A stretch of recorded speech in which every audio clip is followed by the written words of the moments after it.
Assalamualaikum warahmatullahi wabarakatuh. Perkenalkan, nama saya Anissa Cahyani Basalem, NPP 331086. Mohon izin memperkenalkan diri, nama Anindya Nafis Kalika, NPP 330430. Di sini kami akan memaparkan mengenai kepemimpinan Kepamong Praajaan. Adapun yang akan kami bahas pada video podcast kali ini adalah garis-garis besar dari kepemimpinan Kepamong Praajaan. Baik, pada pokok bahasan yang pertama yakni mengenai makna dari Kepamong Praajaan, bahwa Kepamong Praajaan terdiri atas dua kata yakni pamong dan praja. Di samping saya sudah ada rekan saya yang akan menjelaskan mengenai makna dari Kepamong Praajaan.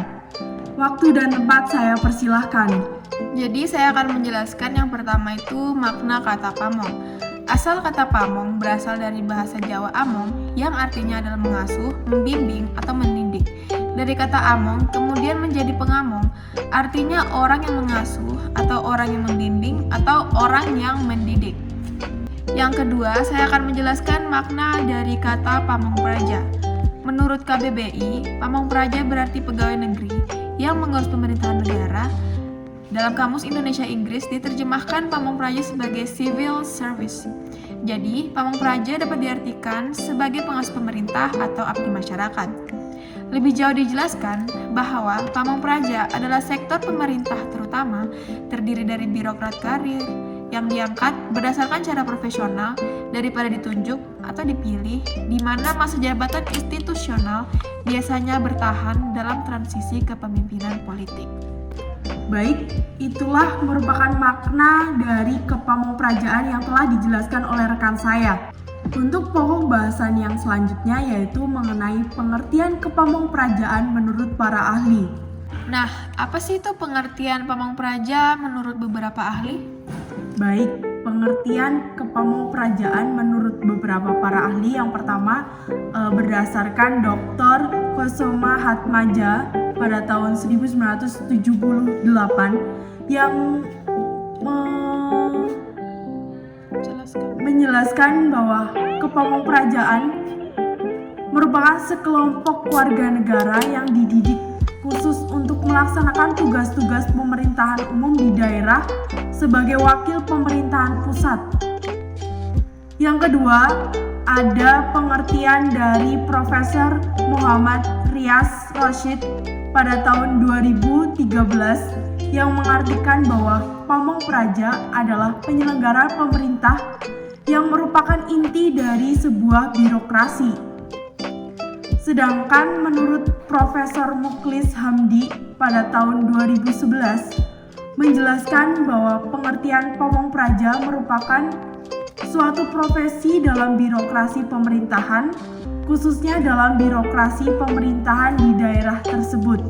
Baik, pokok bahasan yang ketiga yakni mengenai sifat dari kepemimpinan yang akan dijelaskan oleh rekan saya. Waktu dan tempat saya persilahkan. Baik, saya selanjutnya akan menjelaskan tentang sifat kepemimpinan menurut George R. Terry. Yang pertama itu ada kekuatan, stabilitas emosi, pengetahuan tentang relasi insan, kejujuran, objektif, dorongan pribadi, keterampilan berkomunikasi, kemampuan mengajar, keterampilan sosial, serta kecakapan teknis atau kecakapan manajerial. Sekian itulah mengenai sifat dari kepemimpinan. Nah, kamu tahu nggak asal-usul teori kemunculannya kepemimpinan pemerintahan itu apa sih? Baik, saya akan menjelaskan mengenai teori munculnya kepemimpinan Kepamong Praajaan. Munculnya teori kepemimpinan Kepamong Praajaan ini terdiri atas 3 teori. Yang pertama teori genetis, yang kedua teori sosial, dan yang ketiga teori elektrik. Pada teori yang pertama yakni mengenai teori genetis. Teori ini merupakan mengandung arti bahwa seorang pemimpin muncul dilahirkan oleh kelompok tertentu. Jadi berasal dari seorang pemimpin juga. Yang kedua mengenai teori sosial. Teori ini mengandung pengertian bahwa seorang pemimpin disiapkan oleh masyarakat setempat. Yang ketiga mengenai teori elektrik. Teori elektrik ini mengandung pengertian bahwa seorang pemimpin muncul karena sudah memiliki bakat-bakat kepemimpinan yang dibawanya sejak lahir. Baik, terima kasih atas penjelasannya. Baik, kita akan melanjutkan podcast kita dengan materi indikator mental seorang pamong praja. Seorang pamong praja harus mempunyai suatu indikator mental agar menjadi pamong praja yang profesional. Di samping saya akan menjelaskan mengenai indikator mental seorang pamong praja. Waktu dan tempat saya persilahkan.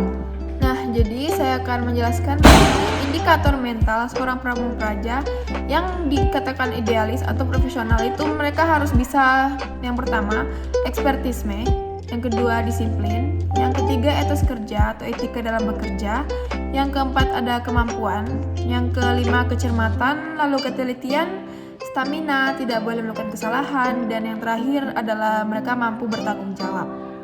Itulah merupakan indikator mental seorang pamong praja yang harus dimiliki dalam jiwa seorang pamong praja agar bersifat profesional dalam bekerja. Baik, selanjutnya rekan saya akan menjelaskan mengenai sosok pamong praja yang transformasional atau ciri-ciri seorang pamong praja. Baik, waktu dan tempat silakan. Baik, saya akan menjelaskan mengenai ciri-ciri pamong praja menurut Gaspers pada tahun 1997.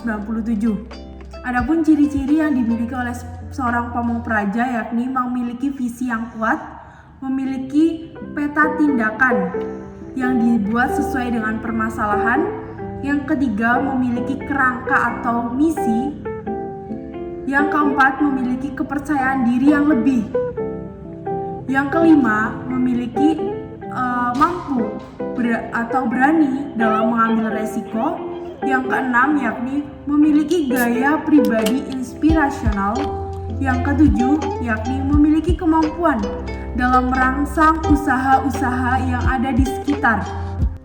Untuk pokok bahasan yang terakhir mengenai 12 nilai dalam sistem kepamongprajaan yang akan dipaparkan oleh rekan saya. Waktu dan tempat saya persilahkan. Baik, saya akan menjelaskan 12 nilai dalam sistem kepamongprajaan menurut Braha. Yang pertama ada Vurizian atau visioner, memandang sejauh mungkin ke depan. Yang kedua ada conducting, membangun kinerja bersama melalui perilaku aktor yang berbeda-beda. Yang ketiga ada coordinating, membangun kinerja masing-masing melalui kesepakatan bersama yang berbeda. Yang keempat ada peacemaking atau membangun kerukunan dan kebersamaan.